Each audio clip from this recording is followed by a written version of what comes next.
हाँ जी। जय जिनेंद्र। गाइस, हमारा लीगल एप्टीट्यूड चल रहा है और ये लीगल एप्टीट्यूड की 24th क्लास है। लीगल एप्टीट्यूड में भी हमारा कंपनी लॉ चल रहा है और कंपनी लॉ की ये 9th क्लास है। ठीक है।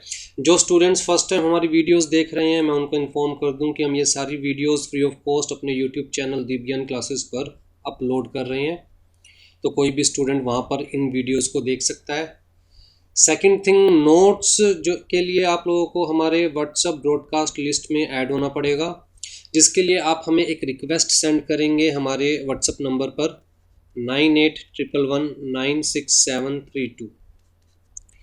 इस नंबर पर आप हमें एक रिक्वेस्ट सेंड करेंगे, हमारा ये नंबर अपने मोबाइल में कॉन्टैक्ट लिस्ट में ऐड कर लेंगे, तो हम आपको व्हाट्सएप अपने ब्रॉडकास्ट लिस्ट में ऐड कर लेंगे और फिर आपके पास नोट्स के नोटिफिकेशंस आते रहेंगे।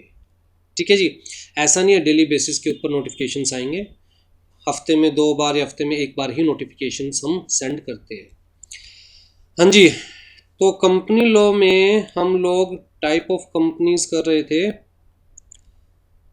और private company, public company, 1 person company हम लोग डिस्कस कर चुके थे। उसके अलावा हम लोग सेक्शन 8 कंपनी डिस्कस कर चुके थे, गवर्नमेंट कंपनीज डिस्कस कर चुके हैं लास्ट क्लास में, foreign company, associated company, subsidiary company, ये सब हम डिस्कस कर चुके हैं, holding company as well as small companies. तो we have to start with dormant company, section 455। इस सेक्शन को मैं कहूँगा याद रखेंगे तो बेटर रहेगा। Section 455, dormant. डोरमेंट का मतलब क्या है? कहता है जी इनएक्टिव। डोरमेंट मीन्स इनएक्टिव, एक ऐसी कंपनी जो करंटली काम नहीं कर रही, इनएक्टिव है। ठीक है। हो सकता है कंपनी बनाई गई हो स्पेसिफिकली फ्यूचर प्रोजेक्ट के लिए। भाई मान के चलो कि मेरे माइंड में कोई कॉन्सेप्ट है, लेट्स से मैं कोई मेडिसिन बनाना चाहता हूँ, जिसमें मुझे लगता है 4 से 5 साल मेरे लग जाएंगे उसको प्रॉपरली डेवलप करके कमर्शियल प्रोडक्शन करने में। ठीक। लेकिन मेडिसिन के लिए मेरे पास नाम अभी से दिमाग में, लेट्स से दीप ज्ञान। तो जी मैं दीप ज्ञान के नाम से कंपनी इनकॉर्पोरेट कर लूँगा, स्पेसिफिकली आरओसी को कहूँगा कि देखिए जी अभी हम लोग काम नहीं करेंगे, काम जो कमर्शियल प्रोडक्शन है वो 4-5 साल बाद स्टार्ट होगी, तो फॉर द टाइमिंग हमारी जो कंपनी इनएक्टिव रहेगी। या फिर हो सकता है कंपनी ऑलरेडी चल रही थी, किसी वजह से अभी काम नहीं हो रहा है कंपनी में पिछले 2 साल से 3 साल से, तो जी मैं आरओसी को कहूँगा कि देखिए जी हमारी कंपनी में एट प्रेजेंट कोई काम नहीं हो रहा है, तो हमारी कंपनी क्या है? इनएक्टिव है। या फिर खुद आरओसी मेरी कंपनी की एक्टिविटीज़ देख कर डिटरमाइन करेगा कि भैया हाँ कंपनी काम ही नहीं कर रही है, कोई सिग्निफिकेंट फाइनेंशियल ट्रांजैक्शन नहीं हो रही है कंपनी के अंदर, कोई बिजनेस ट्रांजैक्शन नहीं हो रही है, तो भैया इस कंपनी को for the timing dormant declare कर दिया जाए, इनएक्टिव डिक्लेयर कर दिया जाए, ताकि लोगों को क्लियर कट पता हो कि this company is not working at present. Company exist करती है बट बिजनेस नहीं कर रही, काम नहीं कर रही। ठीक है। तो उस पॉइंट ऑफ व्यू से कि भैया जो स्टेक होल्डर्स है, जैसे कि इन्वेस्टर्स हैं हमारे पास, जैसे कि कंज्यूमर्स हैं हमारे पास, जैसे कि गवर्नमेंट है, जो भी कंपनी के स्टेक होल्डर्स हैं उनको क्लियर कट पता होना चाहिए कौन सी कंपनी काम कर रही है, कौन सी कंपनी काम नहीं कर रही है। तो भैया कंपनी के नाम के आगे इनएक्टिव लगाना जरूरी है या नहीं है, कंपनी को डोरमेंट डिक्लेयर करना जरूरी है। ठीक है जी। तो डोरमेंट कंपनी का मतलब एक inactive company, dormant is a status, सिर्फ ये एक स्टेटस है जो किसी कंपनी को दिया जाता है अगर कंपनी काम नहीं कर रही तो, which is inactive currently. Inactive company का मतलब क्या है? कहता है जी company has not been carrying on any business और ऑपरेशन, कोई बिजनेस ट्रांजैक्शन नहीं हो रही है, इसी तरह कोई सिग्निफिकेंट अकाउंटिंग ट्रांजैक्शन नहीं हो रही है फॉर लास्ट 2 फाइनेंशियल ईयर्स, या फिर कंपनी ने अपनी financial statements, annual returns ROC के पास फाइल नहीं करी है पिछले 2 फाइनेंशियल ईयर से, तो आरओसी तो मान के चलेगा भैया कंपनी काम ही नहीं कर रही, तभी तो कंपनी ने अपनी फाइनेंशियल स्टेटमेंट या एनुअल रिटर्न फाइल नहीं करी आरओसी के पास, राइट। तो जी या तो कंपनी काम ही नहीं कर रही, या पिछले 2 सालों से, फाइनेंशियल ईयर यहाँ पर हमें कंसिडर करना है, पिछले 2 सालों से कंपनी में कोई सिग्निफिकेंट अकाउंटिंग ट्रांजैक्शन नहीं हो रही है, पिछले 2 सालों से, या फिर कंपनी अपने फाइनेंशियल स्टेटमेंट या एनुअल रिटर्न आरओसी के पास फाइल नहीं कर रही है। इसका मतलब एक कंपनी जो कि एक्टिव है, काम भी कर रही है, अकाउंटिंग ट्रांजैक्शंस भी हो रही है कंपनी के अंदर, लेकिन अगर कंपनी ने लगातार 2 सालों तक अपनी फाइनेंशियल स्टेटमेंट या एनुअल रिटर्न आरओसी के पास फाइल नहीं करी, तो आरओसी उसे इनएक्टिव मानकर चलेगा। ठीक है जी। कहता है जी सिग्निफिकेंट फाइनेंशियल ट्रांजैक्शन क्या हो सकती है, सिग्निफिकेंट अकाउंटिंग ट्रांजैक्शन क्या हो सकती है, वो डिफाइन नहीं किया हुआ। कोई भी हो सकती है, अलग अलग टाइप की कंपनीज में अलग अलग फाइनेंशियल ट्रांजैक्शन या अकाउंटिंग ट्रांजैक्शन हो सकती है। हाँ, ये कहा हुआ है कि भैया इन ट्रांजैक्शंस को हम सिग्निफिकेंट अकाउंटिंग ट्रांजैक्शन कंसीडर नहीं करेंगे। मतलब अगर कोई कंपनी सिर्फ ये ट्रांजैक्शंस कर रही है तो हम मान के चलेंगे still company is not doing any significant accounting transaction. ठीक है, company is not making any significant accounting transaction. जैसे कि कहता है payment of fee by company to ROC.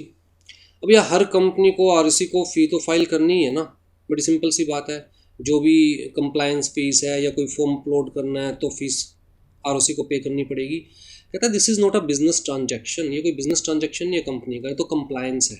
और कंप्लायंस रिलेटेड अगर फ़ी पे करनी पड़ रही है कंपनी को तो that shall not be considered as significant accounting transaction because that is not connected with the business या ऑपरेशन ऑफ द कंपनी। मान के चलो मेरी कंपनी है दीप ज्ञान प्राइवेट लिमिटेड। अब जी यहाँ पर मेरा बिजनेस है टीच करना, कोचिंग प्रोवाइड करना, ऑनलाइन क्लासेस प्रोवाइड करना। ठीक, अगर मैं ऑनलाइन क्लासेस प्रोवाइड नहीं कर रहा हूँ, कोई फीस नहीं ले रहा हूँ, कोई खर्चे नहीं कर रहा हूँ, बस कंपनी को मेंटेन करने के लिए जो भी मिनिमम रिक्वायरमेंट्स है वो कंप्लाई कर रहा हूँ, जो मिनिमम फॉर्म्स है वो अपलोड कर रहा हूँ, राइट, जो स्टेशनरी बुक्स मुझे मेंटेन करनी है वो मेंटेन कर रहा हूँ, तो स्टिल चाहे मैं फॉर्म्स अपलोड कर रहा हूँ, फॉर्म्स की फ़ी भी पे कर रहा हूँ, स्टेशनरी बुक्स भी मेंटेन कर रहा हूँ, लेकिन काम तो नहीं कर रहा ना। तो कहता है उस टाइप की transaction cannot be considered as significant accounting transaction, तो कंपनी मान के चली जाएगी इनएक्टिव है। इसी तरह payment made by company to fulfil the requirement of this act या एनी अदर लॉ, तो बिजनेस ट्रांजैक्शन तो नहीं है ना। Allotment of shares to fulfil the requirement of this act, अगर कोई कंपनी शेयर्स अलॉट कर रही है just to fulfil the requirement of company law, भाई कंपनी लो किसी कंपनी को कह रहा है जी आपकी पेडअप कैपिटल कम से कम 1 लाख होनी चाहिए, और कंपनी लो की रिक्वायरमेंट को फुलफिल करने के लिए शेयर कैपिटल इशू की जा रही है, पैसे लिए जा रहे हैं लेकिन उन पैसों से काम नहीं किया जा रहा, तो भैया इनएक्टिव कंसीडर किया जाएगा, सिग्निफिकेंट अकाउंटिंग ट्रांजैक्शन नहीं कंसीडर किया जाएगा। इसी तरह payment for the maintenance of its office या रिकॉर्ड्स, भाई रिकॉर्ड्स मेंटेन करने हैं, रजिस्टर मेंटेन करने हैं, ऑफिस मेंटेन करना है, लेकिन अभी काम नहीं कर रही कंपनी, तो कहता है चाहे कंपनी ऑफिस मेंटेन कर रही है, रिकॉर्ड्स मेंटेन कर रही है, रजिस्टर मेंटेन कर रही है, इन सब चीज़ों के लिए हो सकता है किसी प्रैक्टिसिंग कंपनी सेक्रेटरी की सर्विसेज भी ले रही हो कंपनी और उस प्रैक्टिसिंग कंपनी सेक्रेटरी को पैसा भी दे रही हो, लेकिन काम तो नहीं कर रही ना। तो कुल मिला के कहता है जी इन चीज़ों को हम सिग्निफिकेंट फाइनेंशियल ट्रांजैक्शन कंसीडर नहीं करेंगे। बहुत इंपॉर्टेंट पॉइंट है एमसीक्यू के पॉइंट ऑफ व्यू से। ठीक है, compulsory dormant status by ROC, कहता है आरओसी, अच्छा मैंने आपको बताया ना कि या तो हम आरओसी के पास जाएंगे हाथ जोड़ के बाबूजी अभी हम काम नहीं कर रहे तो हमें डोरमेंट स्टेटस दे दीजिए, या आरओसी को खुद को दिखाई दे रहा है कि भैया कंपनी ने पिछले 2 सालों से यार कोई फाइनेंशियल स्टेटमेंट अपलोड नहीं करी है, कोई एनुअल रिटर्न अपलोड नहीं करी है, तो उस केस के अंदर आरओसी कंपनी को एक नोटिस इशू करेगा कि भैया बताओ आपका नाम डोरमेंट कंपनी के रजिस्टर में क्यों ना ऐड किया जाए, आपको डोरमेंट कंपनी क्यों ना डिक्लेयर किया जाए। और आरओसी फिर उस कंपनी को अगर सेटिस्फैक्ट्री कोई जवाब नहीं मिला तो आरओसी उस कंपनी को एज डोरमेंट कंपनी अपने रजिस्टर में नोट कर लेगा। ठीक है, तो कुल मिला के वो कंपनी क्या बन जाएगी, डोरमेंट कंपनी, उसका स्टेटस क्या हो जाएगा, inactive. Compliances applicable to dormant company, कहता है डोरमेंट कंपनी को कुछ कंप्लायंसेस करने पड़ते हैं। अब मैं बड़ी सिंपल सी बात कर रहा हूँ, मैंने कहा जी दीप ज्ञान है मेरी कंपनी, राइट, मैं फ़िलहाल काम नहीं कर रहा बट कंपनी तो है, कंपनी है तो मिनिमम नंबर ऑफ़ डायरेक्टर्स तो मेंटेन करने पड़ेंगे।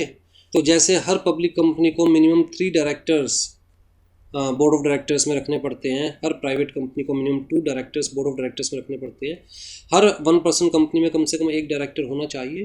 तो इसी तरह चाहे पब्लिक कंपनी डोरमेंट है, कोई प्राइवेट कंपनी डोरमेंट है, कोई 1 पर्सन कंपनी डोरमेंट है, लेकिन फिर भी मिनिमम नंबर ऑफ़ डायरेक्टर्स तो मेंटेन रखने पड़ेंगे, मिनिमम नंबर ऑफ़ मेंबर्स तो मेंटेन रखने पड़ेंगे। जैसे कि पब्लिक कंपनी के केस में मिनिमम 7 मेंबर्स है, प्राइवेट कंपनी के केस में मिनिमम 2 मेंबर्स है, ये तो मेंटेन रखने पड़ेंगे।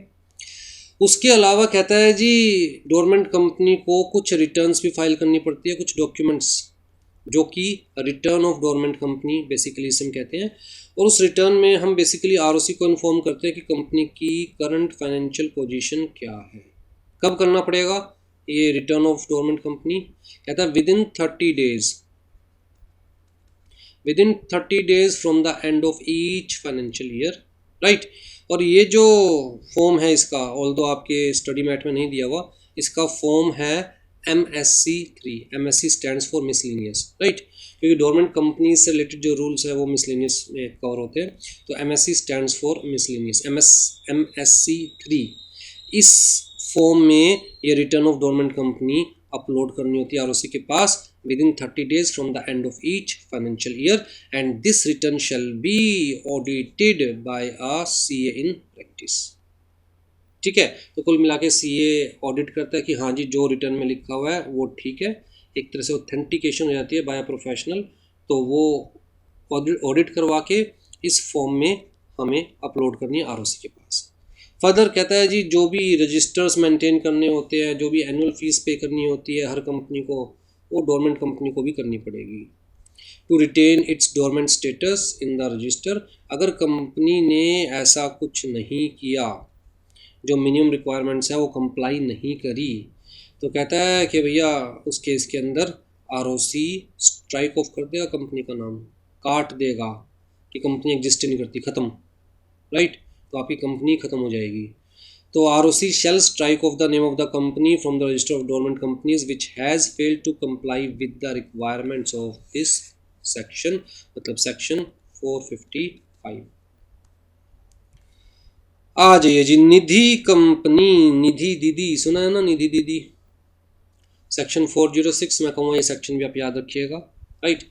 निधि कंपनी, निधि कंपनी मत मान के चलिए, निधि दीदी मान के चलिए, एक ऐसी बड़ी दीदी जो हमें सेव करना सिखाती है, जो हमारी हैबिट डेवलप करती है, किस चीज़ की, सेविंग्स की, छोटे छोटे पैसे बचाओ और बाद में लाभ उठाओ, राइट। तो निधि कंपनी का मतलब एक ऐसी कंपनी जो कि अपने मेंबर्स को सिखाती है क्या, सेव करना। पहले डेफिनेशन पढ़ते हैं, डेफिनेशन कहाँ दे रखी है, कहता है जी निधि रूल्स 2014 में डेफिनेशन दी हुई है।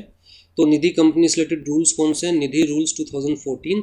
डेफिनेशन क्या कह रही है, कहता है Nidhi means a company which has been incorporated as Nidhi, जो ROC को निधि कह के इनकॉर्पोरेट हो रही है कि भाई मैं निधि कंपनी हूँ, with the object of cultivating the habit of thrift and saving among its members। मतलब उस कंपनी का काम क्या है, अपने मेंबर्स को ये सिखाना कि कैसे छोटे छोटे पैसे बचाए जा सकते हैं। तो मान के चलो मैं किसी निधि कंपनी को ज्वाइन कर रहा हूँ as the member of the Nidhi company, और जी मैं वहाँ पर एक अकाउंट ओपन करवा रहा हूँ, let's say saving account open करवा रहा हूँ, राइट, और हर रोज़ 50 रुपये, हर रोज़ 20 रुपये, 30 रुपये, 40 रुपये, जितना बचा सकता हूँ बचा के मैं वहाँ जमा करवाता हूँ, जिसकी वजह से मेरे थोड़े थोड़े पैसे जमा हो सकते हैं और फिर वो थोड़े थोड़े पैसे बढ़ते बढ़ते ज़्यादा हो जाएंगे, राइट। तो बेसिकली क्या करती है, ये कहती है मेंबर्स को, कहती है थोड़े थोड़े जितने पैसे बचा सकते हो उतने बचाओ और हमारे पास डिपॉजिट करवाओ। हम जो पैसा मेंबर से ले रहे हैं, देखो ये जो मेंबर्स हैं ये ही पैसा दे रहे हैं कंपनी को, थोड़े थोड़े पैसे जो हैं ये मेंबर्स दे रहे हैं।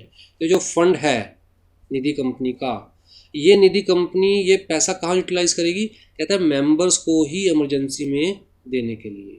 भाई मान के चलो मैं एक निधि कंपनी ज्वाइन करता हूँ जिसके 500 मेंबर्स है, ठीक है, हर मेंबर 100 रुपये महीना जमा करवाता है कंपनी के पास। एक बड़ा सिंपल एग्जांपल लेके चल रहा हूँ मैं। तो जी कंपनी के पास हर महीने कितने चले जाते हैं, 50,000 रुपये, और 12 महीने में, एक साल में कितने हो जाए कंपनी के पास, 6 लाख रुपये। तो जी कंपनी क्या करेगी इन पैसों का, कहता है जो ये 500 मेंबर है, किसी के घर में शादी होगी या किसी को बीमारी के लिए पैसे चाहिए होंगे, उसको बेचारे को कहीं और से पैसे नहीं मिल रहे, तो वो अपनी कंपनी को अप्लाई करेगा लोन के लिए। अपनी निधि कंपनी जिसका मेंबर है वो उसको अप्लाई करेगा लोन के लिए, और फिर ये निधि कंपनी इन्हीं पैसों में से उस मेंबर को क्या देगी, लोन। तो बेसिकली निधि कंपनीज को इसीलिए म्यूचुअल बेनिफिट कंपनी बोला जाता है,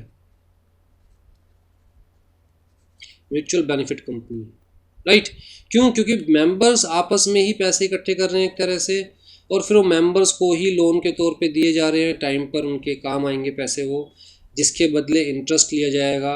इंटरेस्ट क्या होगा, उस कंपनी का प्रॉफिट होगा, वो प्रॉफिट भी among the members he distribute कर दिया जाएगा खर्चे काट कर, ठीक है। तो सेविंग सोसाइटीज़ बोल सकते हैं, म्यूचुअल बेनिफिट कंपनीज बोल सकते हैं, निधि कंपनीज बोल सकते हैं, जिसका काम क्या है, मेंबर्स को पैसे बचाना सिखाना, plus receiving deposits from and lending to its members only for their mutual benefit. ठीक है जी। तो या तो मैं अपने आप को एज निधि कंपनी बोलकर डिक्लेयर करके इनकॉर्पोरेट कर रहा हूँ, जब मैं कंपनी इनकॉर्पोरेट कर रहा हूँ मैं स्पेसिफिकली कह रहा हूँ जी हाँ मेरे ऑब्जेक्टिव्स क्या है, निधि वाले, जो काम निधि का होता है। या फिर मैं ऑलरेडी ऐसी कोई कंपनी रन कर रहा हूँ इसके ऑब्जेक्टिव्स लगभग सेम है, लेकिन अभी तक मैंने अपने आप को डिक्लेयर नहीं किया था निधि, तो उस केस में सेंट्रल गवर्नमेंट में डिक्लेयर सच कंपनी एज निधि। ठीक है। अब जी देखिए, कुल मिलाकर ऐसी कंपनीज जो छोटे लोग होते हैं, आम लोग होते हैं, मेरे जैसे गरीब लोग होते हैं, उनके पैसे इकट्ठे करती है, पॉसिबल है लेके भाग जाए, जो कंपनी के मैनेजमेंट है पॉसिबल है पैसे लेके भाग जाए, राइट। तो ऐसी कंपनीज के ऊपर गवर्नमेंट को थोड़ा सा ज़्यादा ध्यान रखना पड़ता है, कंप्लाइंसेस भी ज़्यादा होते हैं, इनके लिए अलग से रूल्स भी बनाए गए हैं ताकि ऐसी कंपनीज फ्रॉड ना करे, पैसे लेके ना भागे लोगों के, वरना गरीब आदमी बेचारा जो छोटे छोटे पैसे जोड़ रहा है उसके पैसे भी अगर ऐसी कंपनीज लेके भाग जाएगी तो वो तो ठीक है जी। अगर हम सेक्शन की बात करें, सेक्शन 406 में निधि कंपनी को बेसिकली डिफाइन नहीं किया, इन्होंने क्या कहा हुआ है, कहता है निधि या mutual benefit society means a company which the central government may by notification in the official gazette declare to be Nidhi या म्यूचुअल बेनिफिट सोसाइटी। तो सेक्शन 406 में तो बड़ी सिंपल सी बात कही हुई है भैया, निधि कंपनी का मतलब क्या है, एक ऐसी कंपनी जिसे सेंट्रल गवर्नमेंट डिक्लेयर कर रही है निधि कंपनी, बट काम क्या है वो रूल्स में बता रखा है। तो central government may by notification in the official gazette direct that any provision of this act, companies act 2013, कहता है may apply, may not apply, may apply with such modification, such adaptations as may be specified in the notification. तो कुल मिला के जरूरी नहीं है कि कंपनीज एक्ट के सारे प्रोविजंस निधि कंपनी पर एप्लीकेबल हो, कहता है कुछ प्रोविजंस हो सकता है एप्लीकेबल हो, कुछ ना एप्लीकेबल हो, कुछ बाय विद मॉडिफिकेशंस एप्लीकेबल हो। तो central government time to time notify करवाती रहती है, उसके अलावा रूल्स तो है ही जिसके अकॉर्डिंग निधि कंपनी को चलना पड़ता है। प्रोड्यूसर कंपनी, प्रोड्यूसर नाम ही अपने आप में क्या बता रही है, कहता है समथिंग रिलेटेड टू प्रोड्यूसर, मतलब जैसे कि फार्मर्स, ठीक है, जैसे कि जो ये मिल्क मैन होते हैं, प्रोड्यूसर जो प्रोड्यूस करते हैं कुछ न कुछ, वो लोग मिलकर कंपनी बना ले। 50 फार्मर्स मिलकर एक कंपनी बना ले, किस लिए, एक दूसरे की हेल्प करने के लिए।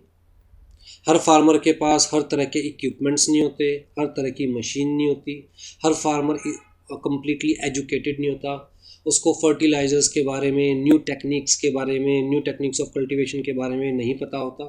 तो जी कंपनी किस लिए बनाई जाती है, कहता है ताकि जो कंपनी के मेंबर्स हों उनको एजुकेट किया जा सके,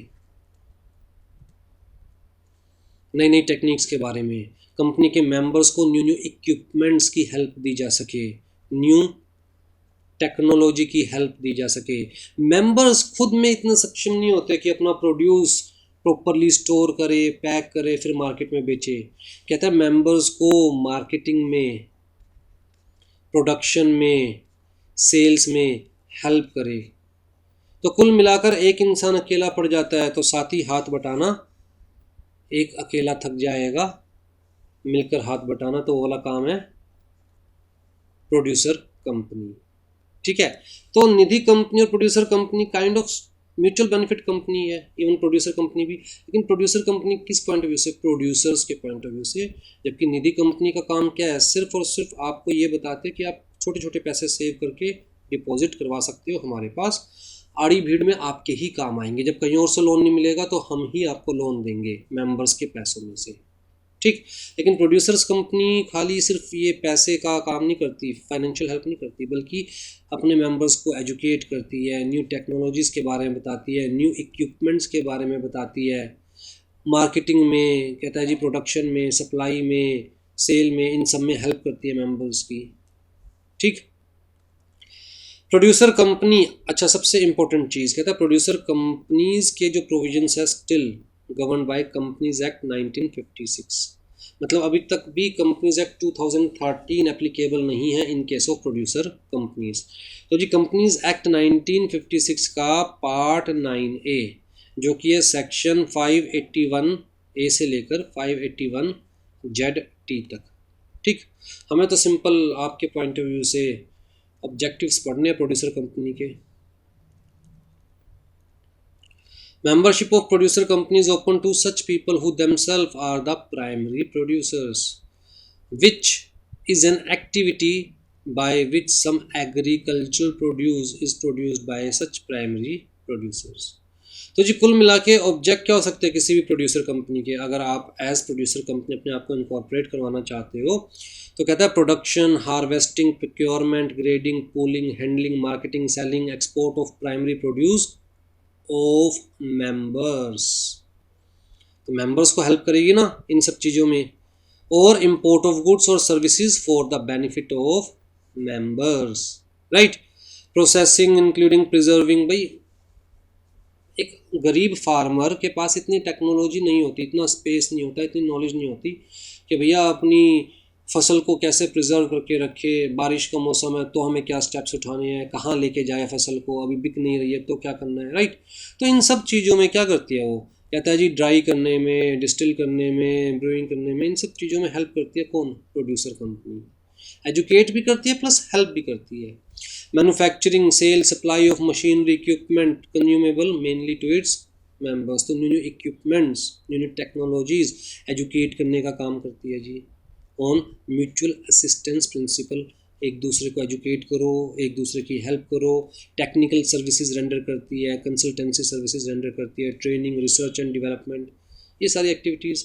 generation, transmission, distribution of power किसके लिए, अपने मेंबर्स के लिए, क्योंकि खेतों में बिजली पहुंचाना बड़ा मुश्किल हो जाता है, इसी तरह खेतों में पानी पहुंचाना बड़ा मुश्किल हो जाता है। तो जी कैसे पानी को स्टोर करके रखना है, कंजर्व करके रखना है, कैसे यूज़ करना है, कम से कम पानी में कैसे ज़्यादा से ज़्यादा आउटपुट लेके आना है, राइट। इंश्योरेंस ऑफ प्रोड्यूसर्स और their primary produce, promoting techniques of mutuality and mutual assistance, आपस में मिलजुल कर एक दूसरे की मदद करो।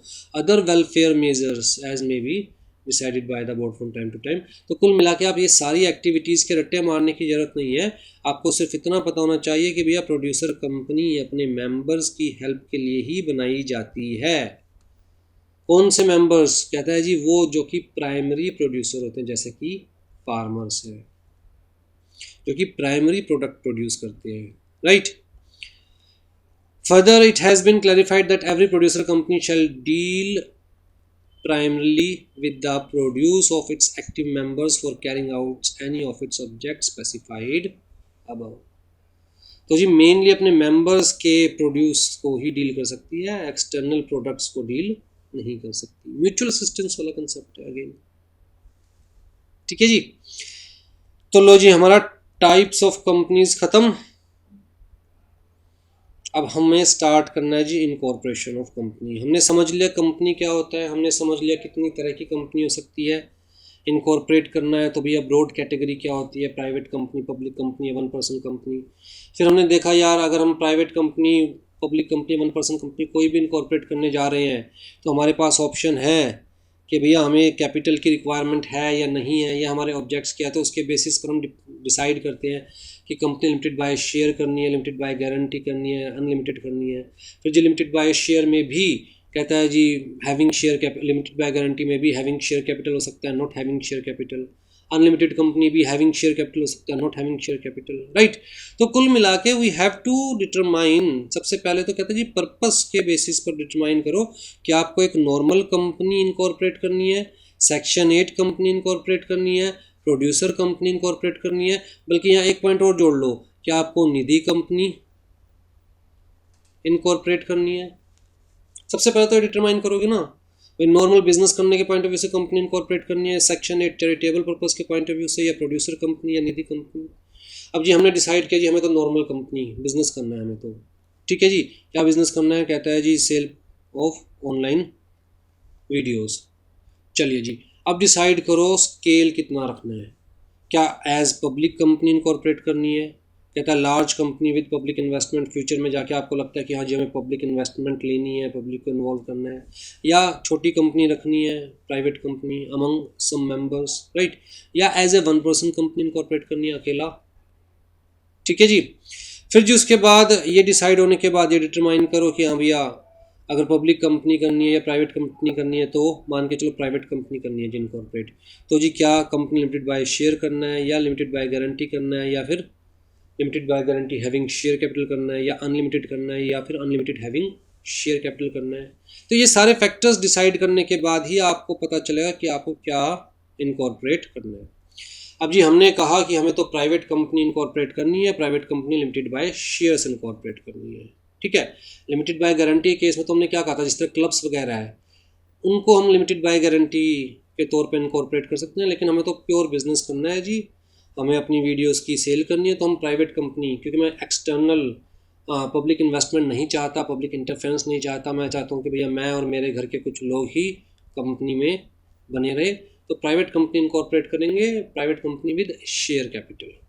चलिए जी, अब मैं देखूँगा कि कंपनी लॉ ने ऐसी कंपनी के लिए क्या कंप्लाइंसेस रखी हुई हैं, क्या रिक्वायरमेंट्स रखी हुई है। जैसे कंपनी लॉ सेक्शन 3 क्या कहता है, कहता है पब्लिक कंपनी बनानी है तो मिनिमम 7 मेंबर्स चाहिए, प्राइवेट कंपनी बनानी है मिनिमम 2 मेंबर्स चाहिए, 1 पर्सन कंपनी बनानी है तो 1 मेंबर चाहिए। ठीक है, इसी तरह कंपनी लॉ ने सेक्शन 149 ने क्या कहा, कहता है जी डायरेक्टर्स के बारे में बताया कि भैया कम से कम 3 डायरेक्टर होने चाहिए, पब्लिक कंपनी के केस में कम से कम 2 डायरेक्टर होने चाहिए, प्राइवेट कंपनी के केस में कम से कम 1 डायरेक्टर होना चाहिए, 1 पर्सन कंपनी के केस में, राइट। और साथ में ये भी बताया कि eight the time of incorporation maximum किसी भी कंपनी में 15 डायरेक्टर्स हो सकते हैं eight the time of incorporation. कहता है कंपनी इनकॉर्पोरेट कर लो, उसके बाद लगे कि नहीं 15 डायरेक्टर्स से भी ज़्यादा की रिक्वायरमेंट है, इतना काम है हमारी कंपनी में, तो आप अपॉइंट कर सकते हो, but at the time of incorporation you can appoint only maximum 15 directors, minimum की भी बता दी।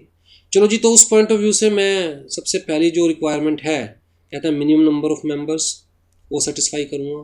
फिर जी मिनिमम नंबर ऑफ डायरेक्टर्स, वो सेटिस्फाई करूँगा। फिर जी डायरेक्टर वही बन सकता है जिसके पास डिन नंबर हो, डायरेक्टर आइडेंटिफिकेशन नंबर, डिन नंबर मतलब डायरेक्टर आइडेंटिफिकेशन नंबर। एक तरह से मान के चलिए जैसे व्हीकल चलाने के लिए लाइसेंस चाहिए गवर्नमेंट से, तो भैया डायरेक्टर बनने के लिए डिन नंबर चाहिए गवर्नमेंट से, अभी के लिए मान के चलिए। ठीक, तो भैया देखूँगा मैं जिसको डायरेक्टर बनाना चाहता हूँ या मैं खुद अपनी कंपनी का डायरेक्टर बनना चाहता हूँ, तो क्या डिन अवेलेबल है या नहीं है। उसके बाद जी कंपनी का नाम क्या होगा, तो नाम डिटरमाइन किया, लो जी दीपकियान। तो जी आरओसी के पास अप्लाई करूँगा कि भैया मैं इस नाम से कंपनी इनकॉर्पोरेट करना चाहता हूँ, आरओसी चेक करेगा नाम डिज़ायरेबल है या नहीं है, किसी और कंपनी का नाम तो नहीं है, ये मिसलीडिंग तो नहीं है नेम। तो आरओसी जब इसे अप्रूव करेगा तब मैं इस नेम के बेसिस पर अपने एमओए एओए डिज़ाइन करूँगा, एमओए एओए में तो अपना नाम लिखूँगा ना कंपनी का।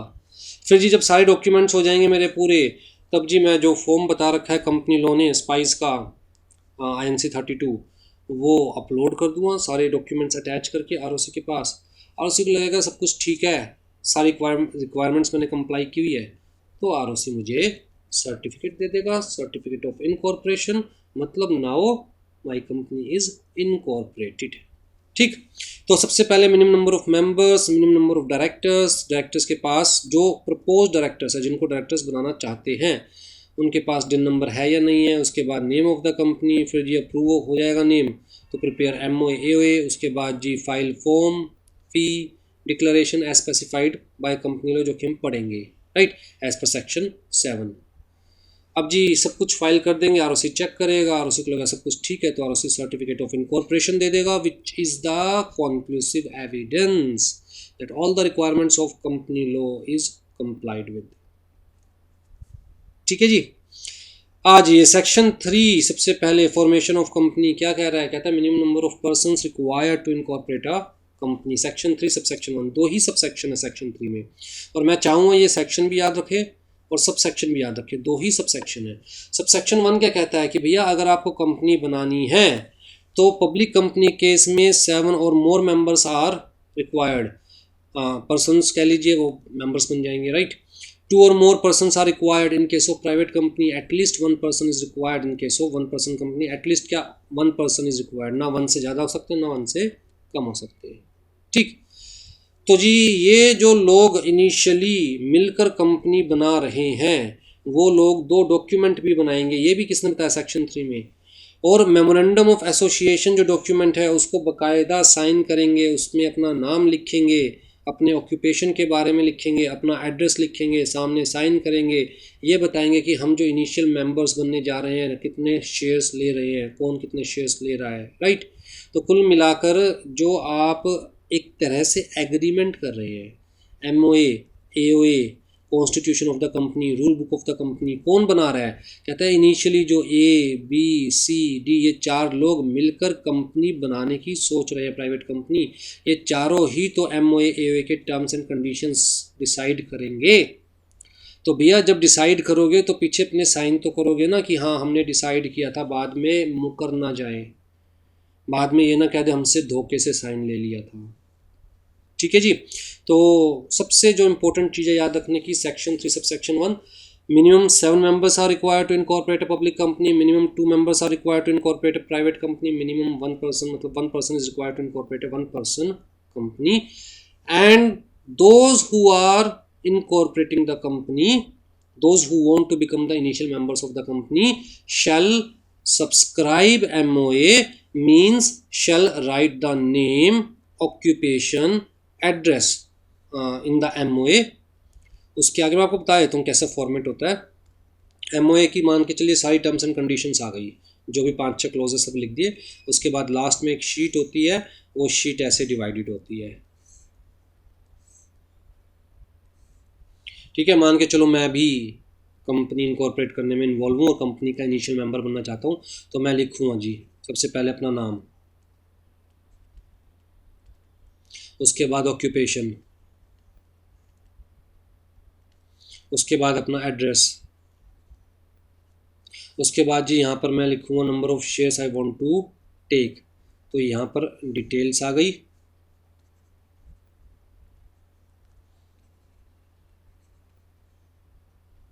मैं कहता हूँ जी मैं इनिशियली 1000 शेयर्स लूँगा, ठीक है। और उसके आगे मैं क्या करूँगा, अपने सिग्नेचर, ख़त्म। फिर इसी तरह दूसरा बंदा करेगा, इसी तरह तीसरा बंदा करेगा, जितने भी लोग इन्वॉल्व हैं, राइट। क्यों कर रहे हैं हम लोग कि भैया जो MOA की कंडीशंस है, जो कंपनी का नाम रखा गया, जो पेड अप कैपिटल रखी गई, जो भी कंपनी की लाइबिलिटी हम लोगों ने डिसाइड की थी, भैया मुझे सब चीज़ों के बारे में पता है। अच्छा यहाँ पर ना एक और आएगा कॉलम, विटनेस, यहाँ पर एक विटनेस कॉलम भी आएगा, सामने विटनेस भी अपना नाम लिखेगा, एड्रेस लिखेगा और साइन करेगा। क्यों? विटनेस कहेगा जी देखिए मेरे सामने अनुराग जी ने साइन किए थे MOA को, AOA को, और अब मुकर नहीं सकते अपनी बात से, ठीक है। तो basically witness is to authenticate the signatures of the subscribers, and because we are writing our names, our details on the memorandum of association, तो इनिशियल जो मेंबर्स बनेंगे उनको क्या बोला जाता है, subscribers of the MOA, subscribers of the AOA, ठीक है जी। उसके बाद जी सब सेक्शन 2 ने क्या कहा, सेक्शन 3 की कहता है जी आप जो एक कंपनी बनाने जा रहे हो, चाहे पब्लिक कंपनी, चाहे प्राइवेट कंपनी, चाहे 1 person company, it may be company limited by share और लिमिटेड बाय गारंटी और अनलिमिटेड कंपनी, ठीक। तो ये सारी चीज़ें हम ऑलरेडी डिस्कस कर चुके हैं प्रीवियस क्लासेस में, और ये भी डिस्कस कर चुके हैं कि प्राइवेट कंपनी केस में number of members can not be more than 200। आ जाइए जी, अब सबसे पहली कंडीशन में पता चल गई, कोई भी कंपनी बनानी है तो मिनिमम नंबर ऑफ मेंबर्स कितने होने चाहिए। दूसरी condition minimum number of directors चाहिए जी, ठीक। तो वो सेक्शन 149 में बताए हुए हैं। डायरेक्टर्स के जो सेक्शंस है वो सेक्शन 149 से ही स्टार्ट हो रहे हैं, और स्टार्ट होते ही सीधा आपके सर पे बता दिया कि भैया डायरेक्टर कौन होता है, डायरेक्टर कौन बन सकता है, मिनिमम नंबर ऑफ डायरेक्टर्स कितने होने चाहिए, इंडिपेंडेंट डायरेक्टर क्या होता है, ये सब सेक्शन 149 में बता दिया। तो जी सेक्शन 149 सब सेक्शन 1 ने कहा कि हर company, every company shall have a board of directors. Collectively directors को क्या बोलते हैं, बोर्ड ऑफ डायरेक्टर्स। तो जी कहता है in case of public company there shall be at least 3 directors, in case of private company there shall be at least 2 directors, in case of 1 person company there shall be at least 1 director. Maximum कितने हो सकते हैं, 15 at the time of incorporation. दोबारा repeat कर रहा हूँ, at the time of incorporation. कहता है कंपनी इनकॉर्पोरेट कर लीजिए, अगर आपको लगे कि और डायरेक्टर्स की रिक्वायरमेंट है तो pass special resolution and increase the number of directors. 15, 20, 25, 30 जितने डायरेक्टर्स आपको भर्ती करने हैं कंपनी में भर्ती कर सकते हो. But at the time of incorporation when you are creating the company, that time maximum number of directors can be 15. ठीक. स्पेशल रेजोल्यूशन क्या होता है, दोबारा से बता देता हूँ. दो तरह के रेजोल्यूशंस होते हैं. जनरल मीटिंग की बात करें, जनरल मीटिंग का मतलब मीटिंग ऑफ मेंबर्स. तो जी कुल मिला के अगर नंबर ऑफ डायरेक्टर्स इंक्रीज करने हैं तो बोर्ड ऑफ डायरेक्टर्स के हाथ में नहीं है, they have to call members, right. तो जनरल मीटिंग में दो तरह के रेजोल्यूशन होते हैं. एक होता है ऑर्डिनरी रेजोल्यूशन, एक होता है जी स्पेशल रेजोल्यूशन. ऑर्डिनरी रेजोल्यूशन का मतलब क्या होता है, कंसेंट ऑफ मोर देन 50%. ठीक है. तो जहाँ ऑर्डिनरी रेजोल्यूशन पास करना है we have to take the consent of more than 50% members. जहाँ स्पेशल रेजोल्यूशन पास करना है we have to take the consent of 75% और मोर. तो मिनिमम 75% की कंसेंट चाहिए. इनकी कहते हैं जो मेंबर्स मीटिंग में प्रेजेंट है और साथ में वोट भी कर रहे हैं. मान के चलो कि भैया स्पेशल रेजोल्यूशन पास करना था, कंपनी के मेंबर्स है 1 लाख, लेकिन जनरल मीटिंग में पहुंचे सिर्फ 1,000. उन 1,000 में से भी कहता है जी 200 ऐसे मेंबर्स है जो कि इनएक्टिव है, आके बस बैठ गए. हाँ भाई चाय ले आओ, जो फल फूल समोसे वगैरह खिलाने वो खिलाओ, हम तो बस इसी वास्ते आए हैं. ठीक. Means they are not participating in the business as such, in the decision making process, right. तो जी members who are present in the meeting and participating in the voting कितने रह गए. तो जी इनका 75% देखना है, इनमें से मोर देन 50% देखना है. ठीक है. तो जी कम से कम 3 director in case of public company, कम से कम 2 directors in case of private company, कम से कम 1 director in case of 1 person company. Further हाँ जी ये कंडीशन फर्स्ट टाइम लाई गई कंपनीज एक्ट 2013 में कि भैया at least 1 director in every company shall be resident in India. Guys यहाँ पर जो मैंने नोट्स सेंड करे हैं आप लोगों को ऑलरेडी, जो मैं सेंड कर चुका हूँ जिनके पास पहुँच गए हैं, उन नोट्स में ये लिखा हुआ है. पता नहीं कैसे ये ओल्ड प्रोविज़न लिखा रह गया, अपडेट नहीं हुआ, बट इसे आप रिमूव कर दीजिए.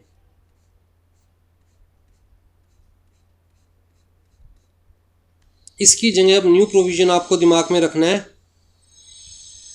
इसको काट दीजिए और इस न्यू प्रोविज़न को दिमाग में रखिए. ओल्ड प्रोविज़न क्या कह रहा था, कहता every company shall have at least 1 director who has stayed in India for a total period of not less than 182 days, minimum 182 days in the previous calendar year, in the previous calendar year. इस condition को ख़त्म कर दिया गया. अब हमें क्या देखना है कि every company shall have at least 1 director who stays in India for a total period of not less than 182 days. वो तो सेम है, minimum 182 days during the financial year, during the financial year. तो जी प्रीवियस कैलेंडर ईयर का नहीं देखना. ऐसा थोड़ी ना है किसी को अगर इंडिया में आके कंपनी बनानी है तो 1 साल पहले आके वो इंडिया में 182 डेज बिताएगा, तब जाके अगले साल वो कंपनी बना पाएगा. बड़ी दिक्कत वाला काम हो जाएगा ये तो, इसलिए इसे हटा दिया गया. वो कहते हैं जिस साल आप कंपनी बना रहे हो, जिस फाइनेंशियल ईयर में कंपनी बना रहे हो, उस फाइनेंशियल ईयर में कम से कम एक डायरेक्टर का इंडिया में स्टे कम से कम कितना होना चाहिए, मिनिमम 182 डेज. तो ये न्यू प्रोविज़न आप ये ओल्ड वाला काट के न्यू प्रोविज़न लिख लीजिएगा. ठीक. और यहाँ पर इन्होंने बड़ी सिंपल सी बात कही, कहता मान के चलिए कि आप कंपनी बनाने आए इंडिया में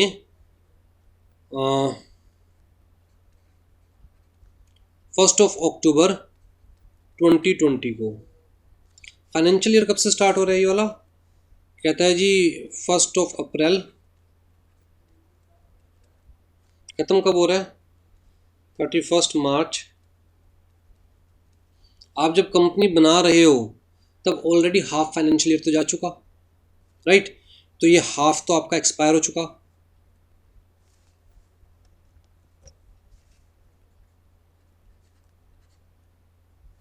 स्मॉल में लिख देते हैं.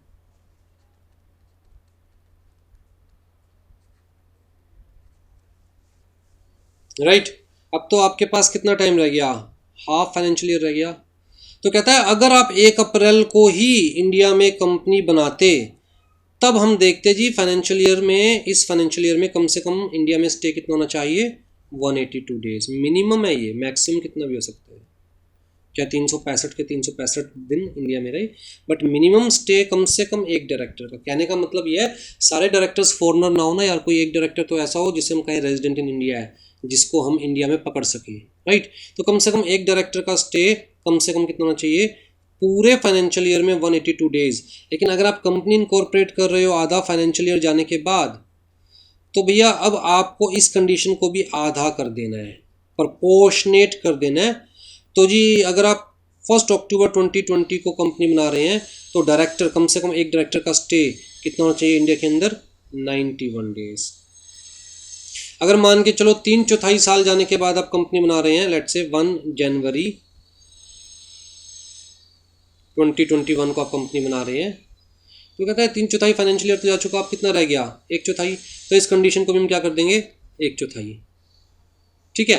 तो प्रोपोर्शनेटली हमें रिड्यूस कर देना है अगर हम फर्स्ट डे को, फाइनेंशियल ईयर के फर्स्ट डे को कंपनी इनकॉर्पोरेट नहीं कर रहे तो।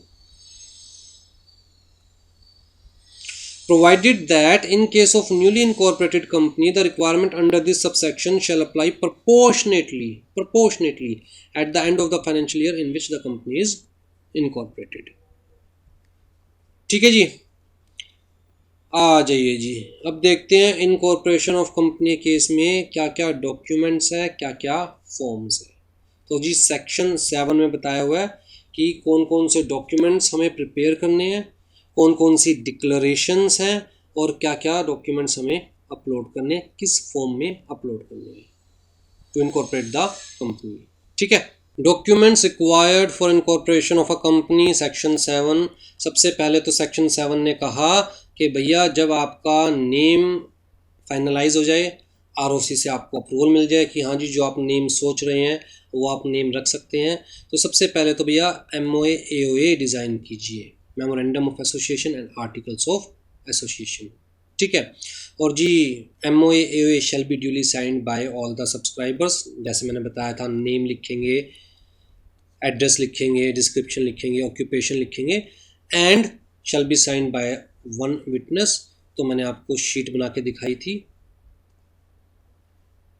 इस टाइप की। ठीक, तो सबसे पहले तो क्या करना है, MOA बनाओ, AOA बनाओ, और लास्ट में इस टाइप की एक शीट अटैच करो। फिर जी declaration in form INC stands for incorporation, form number INC 8। क्या डिक्लेरेशन दी जाएगी, कहता है बाय एडवोकेट या चार्टेड अकाउंटेंट या कॉस्ट अकाउंटेंट या company secretary in practice who is engaged in the formation of the company. भैया अगर मुझे कंपनी बनानी है तो इनमें से किसी ना किसी की प्रोफेशनल सर्विस मुझे लेनी पड़ेगी ना। तो ये लोग डिक्लेरेशन देंगे, प्लस इनके साथ साथ by a person named in the articles as the director, manager और सेक्रेटरी ऑफ द कंपनी। तो जब हम अपना आर्टिकल ऑफ एसोसिएशन बनाते हैं तो उसी में हम लोग लिख देते हैं who shell be the first directors of the company after the incorporation. तो मान के चलो मैंने, मेरे फ्रेंड ने, मेरे एक ब्रदर ने, तीनों ने मिलकर एक प्राइवेट कंपनी बनाने की सोची, और हमने कहा कि भैया जब कंपनी इनकॉर्पोरेट हो जाएगी तो इनिशियल जो डायरेक्टर्स होंगे वो मैं और मेरा फ्रेंड होगा। ठीक, तो हम दोनों का नाम आर्टिकल ऑफ एसोसिएशन में लिखा जाएगा कि भैया mister Anurag Jain and mister B shall be the first directors of the company after the incorporation. तो भैया कहता है कि जो बंदा इन्वॉल्व है, जो प्रोफेशनल इन्वॉल्व है, चाहे कोई चार्टेड अकाउंटेंट है, चाहे कंपनी सेक्रेटरी है, चाहे पोस्ट अकाउंटेंट है, चाहे एडवोकेट है, जिसकी भी आप प्रोफेशनल सर्विस ले रहे हैं for incorporation of the company, उसके साथ साथ जिसका नाम आप आर्टिकल्स ऑफ एसोसिएशन में लिख रहे हैं as the first director of the company, या फिर first managing director of the company, या manager of the company, secretary of the company, भैया वो भी डिक्लेरेशन लेगा। एक बंदा, सारे नहीं, एक डिक्लेरेशन लेगा। क्या डिक्लेरेशन लेगा कि जी काम सब कुछ ठीक ठाक है, काम सब कुछ ठीक ठाक है, जैसा आपने कहा था हमने कंप्लाई किया है, कंपनी लॉ के सारे प्रोविजंस हमने फॉलो करे हैं। That all the requirements of this act and rules made thereunder in respect of the registration and matter precedent and incidential thereto have been complied with. ये जी company law ने जो जो कहा था हमने सारा कंप्लाई किया है, चाहे वो नेम अप्रूवल से रिलेटेड प्रोविजन से हमने कंप्लाई करे हैं, चाहे वो minimum number of members related provision से हम कंप्लाई कर रहे हैं, minimum number of directors related provision से हम कंप्लाई कर रहे हैं, डायरेक्टर्स के दिन नंबर से रिलेटेड प्रोविजन से हम कंप्लाई कर रहे हैं, that we have complied everything. तो आरओसी को एक डिक्लेरेशन चली जाएगी, और जब आप डिक्लेरेशन दे रहे हो तो आपके दिल में डर होगा, भाई ये भाई साहब मान के चलो किसी चार्टर्ड अकाउंटेंट को या कंपनी सेक्रेटरी को एंगेज किया हुआ है for incorporation of the company, तो भैया ये डिक्लेरेशन दे रहे हैं तो इनके दिल में डर होगा कि भैया अगर गलत डिक्लेरेशन दी तो फंस सकते हैं, हमारी मेंबरशिप पर भी बात आ सकती है। इसी तरह ये भाई साहब जो डिक्लेरेशन दे रहे हैं इनके भी दिल में डर होगा। तो कुल मिला के इस डिक्लेरेशन के थ्रू गवर्नमेंट ये एश्योर करना चाहती है कि हाँ जब आप कंपनी इनकॉर्पोरेट करो तो आप लॉ को कंप्लाई करो। तो जो चेकिंग या वेटिंग की रिक्वायरमेंट है at the end of government, at the end of ROC, वो थोड़ी कम हो जाएगी, उनको माथापच्ची कम करनी पड़ेगी हर चीज़ को चेक करने के लिए, राइट। फिर जी एक डिक्लेरेशन जाएगी in form number INC 9। INC 9 में कौन सी डिक्लेरेशन जाएगी कि हम चोर नहीं है। लोग कहता है चोरों को कंपनी बनाने की परमिशन नहीं है, company can be incorporated only for a lawful purpose. Section 3 ध्यान से देखिएगा, लॉ में ना एक एक वर्ड की इंपॉर्टेंस होती है। सेक्शन 3 क्या कह रहा है, a company may be formed for any lawful purpose. Law कहता है जी company can be incorporated only for a lawful purpose, इसलिए चोरों को कंपनी बनाने की इजाज़त नहीं है। तो जी डिक्लेरेशन कौन देगा, कहता है जो भी मेमोरेंडम को सब्सक्राइब कर रहा है, जैसे मैंने कहा ना ABCD 4 लोग मिलकर कंपनी बना रहे थे तो चारों डिक्लेरेशन देंगे, प्लस जो भी आर्टिकल्स में एज फर्स्ट डायरेक्टर नाम लिखा गया जिसका भी, वो सारे भी डिक्लेरेशन देंगे क्या, कि हम चोर नहीं हैं, ठीक। That he is not convicted of any offence in connection with the promotion, formation या मैनेजमेंट ऑफ द कंपनी, और he has not been found guilty of any fraud या फिर any misfeasances, any breach of duties to any company under this act और any previous company law during preceding 5 years, 5 साल, पिछले 5 साल से हमें इस लॉ के अंदर ना फ्रॉड के लिए, ना ब्रीच ऑफ ट्रस्ट के लिए, विश्वासघात के लिए हमें गिल्टी नहीं पाया गया, ठीक है। 5 साल पहले पाया गया था तो लॉ मान के चल रहा है यार 5 साल का जो ड्यूरेशन मिल गया बीच में, अब तो सुधर ही गया होगा इंसान, ठीक है। तो पिछले 5 सालों में कोई हमारे अगेंस्ट केस नहीं चला इस लॉ के अंदर। All the documents filed with the ROC contain the information that is correct and complete and true to the best of his knowledge or belief। तो ये जो भी हम आपको इन्फॉर्मेशन दे रहे हैं while incorporating the company, वो सब ठीक है, एटलीस्ट हमारे हिसाब से तो सब करेक्ट है। तो ये एक डिक्लेरेशन जाएगी, यहाँ पर MCQ के पॉइंट ऑफ व्यू से याद करने वाली चीज़ ये है प्रीसीडिंग 5 ईयर्स, कि जी पिछले 5 सालों में आप कंपनी इनकॉर्पोरेट करने जा रहे हो तो यहाँ से 5 साल देख लो, पिछले 5 सालों में कम से कम हमारे ऊपर कोई केस नहीं चला इस लॉ के अंदर, ठीक है, हमें गिल्टी नहीं पाया गया। उसके अलावा जी एड्रेस कंपनी का for correspondence till it's registration, registered office is established, तो कोई ना कोई एड्रेस तो दोगे ना। जब कंपनी इनकॉर्पोरेट हो जाएगी तो कंपनी का रजिस्टर्ड ऑफिस भी होगा, लेकिन जब तक कंपनी इनकॉर्पोरेट नहीं हो रही, आप डॉक्यूमेंट फाइल कर रहे हो गवर्नमेंट के पास, ROC के पास, ROC को अगर कोई कम्युनिकेशन करनी है तो कहाँ करेगी ROC, तो उस पॉइंट ऑफ व्यू से एक एड्रेस दो जी।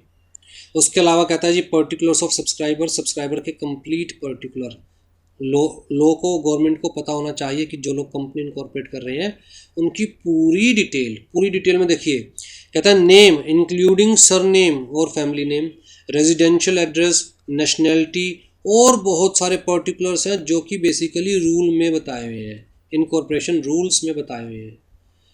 तो आप देखोगे जब उठाकर तो बहुत डिटेल ली जाती है सब्सक्राइबर्स की, जो लोग कंपनी इनकॉर्पोरेट कर रहे हैं उनकी, ताकि अगर कंपनी के नाम पर वो फ्रॉड करके भाग गए तो उनको ट्रेस करना ईजी हो जाए, ठीक। बट इसी तरह particulars of all the persons who are mentioned as first directors of the company in the articles of association, तो उनकी भी कंप्लीट डिटेल, ठीक। फिर जी particulars of interest of person mention in the article of the as the first director of the company, कि जी जो director बनने जा रहा है कंपनी का वो क्या किसी और कंपनी में भी डायरेक्टर है, वो क्या किसी और फर्म के अंदर पार्टनर है, तो वो सारी डिटेल्स भी देनी पड़ेगी।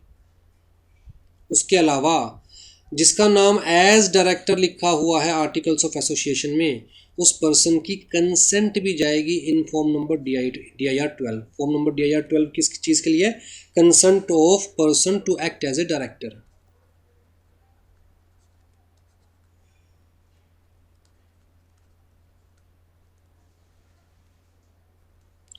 भाई जिस तरह मान के चलो मेरा नाम लिख दिया, अरे भैया मेरी कंसेंट लिया नहीं लिया कि मैं कंपनी का डायरेक्टर बनना चाहता हूँ नहीं चाहता, राइट? तो भैया उस बंदे की कंसेंट भी लेनी ज़रूरी है। तो रिटर्न में ये जो DIR 12 है ये ई फॉर्म नहीं है, बेसिकली फॉर्मेट दे दिया है कि भाई इस फॉर्मेट के अंदर आप कंसेंट ले लीजिए बंदे की कि हाँ आप जिसका नाम लिख रहे हो as the director, first director of the company, वो एक्चुअल में रेडी है कंपनी का डायरेक्टर बनने के लिए, तो उसकी रिटर्न कंसेंट ROC के पास अपलोड कीजिए। लो जी, ये सारे डॉक्यूमेंट्स, ये सारी इन्फॉर्मेशन प्रिपेयर कर लीजिए, MOA प्रिपेयर कर लीजिए, AOA प्रिपेयर कर लीजिए, ये डिक्लेरेशंस जो कि फॉर्म नंबर INC 8 में जानी है, फॉर्म नंबर INC 9 में जानी है, ये डिक्लेयर कर लीजिए।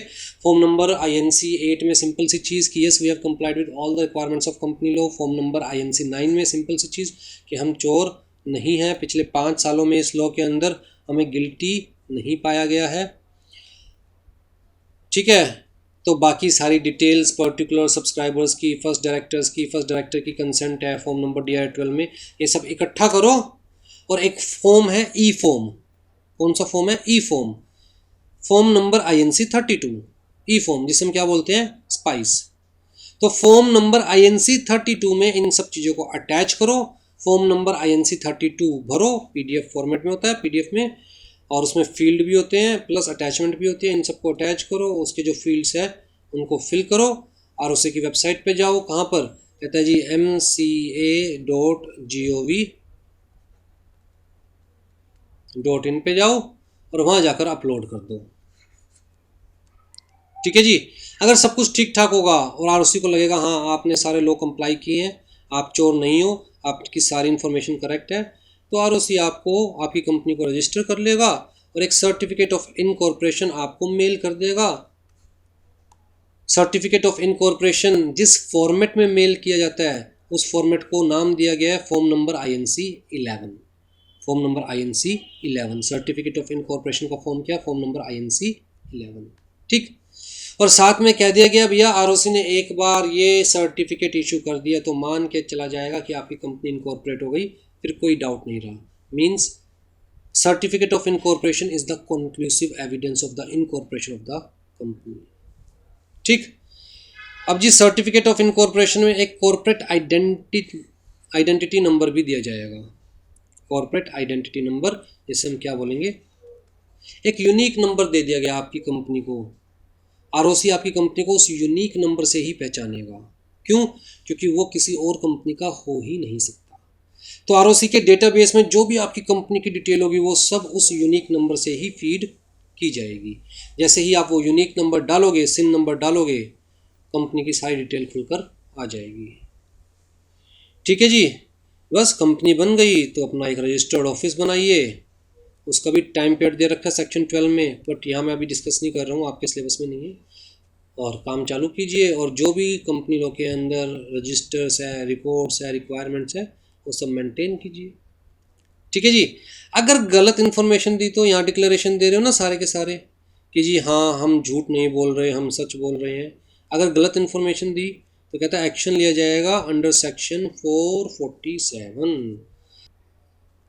देखिए जी सेक्शन की हेडिंग देखिए क्या है, पनिशमेंट फॉर फ्रॉड। तो सेक्शन क्या कह रहा है कि भैया और किसी भी सेक्शन में कोई भी लाइबिलिटी बता रखी हो, कोई भी पनिशमेंट बता रखी हो, कोई भी फाइन बता रखा हो, उसके अलावा any person who is found to be guilty of fraud involving, यहाँ पर क्या दे रखा है, जो आप फ्रॉड कर रहे हो उसकी अमाउंट कितनी है। अगर फ्रॉड की अमाउंट है एटलीस्ट 10 लाख रुपीज़ और 1% of the turnover of the company which ever is lower, तो उस केस में punishable with the imprisonment for a term which shall not be less than 6 months but which में extend to 10 years, right. तो जो आप fraud किया है आपने, अगर उस फ्रॉड में अमाउंट इन्वॉल्व है कम से कम 10 लाख रुपए, या जिस कंपनी में फ्रॉड किया उस कंपनी की टर्नओवर का कम से कम 1%, ये दोनों देखिए और ये देखिए इन दोनों में से कौन सा लोअर है, वही लिमिट वैलिड हो जाएगी। ठीक, मतलब क्या है, कंपनी की 1% टर्नओवर आ रही है 1 लाख रुपए, तो 10 लाख रुपए और 1 लाख रुपए, आपने फ्रॉड किया 2 लाख का, तो जी 1 लाख से ऊपर का फ्रॉड किया है, राइट। 1% ऑफ टर्नओवर से ऊपर का फ्रॉड किया है। हमें क्या देखना है,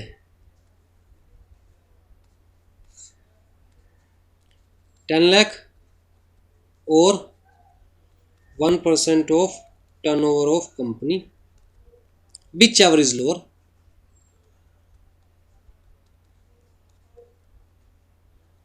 मैं कहता हूं जी टर्नओवर कितनी है कंपनी की, 1% टर्नओवर कितनी आ रही है कंपनी की, 2 लाख।